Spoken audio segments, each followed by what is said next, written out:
Isa ka ba sa nangungupahan hanggang ngayon? Taon ka na nangungupahan pero wala ka pa rin sariling property. Baka ito na yung chance na magkaroon ka ng sarili mong property for only 10,000 cash out through Pag-ibig Financing at 25,000 cash out only through bank financing. And good news, ready for occupancy na to at pwede mo nang malipatan. 2-bedroom unit na to, so 30.60, napakalaki ng size. Number 3, malapit sa schools, malls, hospitals, transportation. Number 4, along the road lang at malapit sa wet and dry market. Number 5, meron pang itatayong MRT4 project sa harap ng project.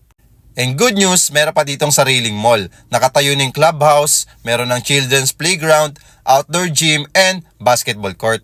Kesa magrenta tayo habang buhay, hindi naman napapasayo, ito na yung chance mo na magkaroon ng sarili mong property na merong clean title na mapapasayo. So follow me and message mo kung interested ka sa project na to. Huwag makalimutan mag-like, mag-comment, mag-share at syempre mag-heart sa video na to.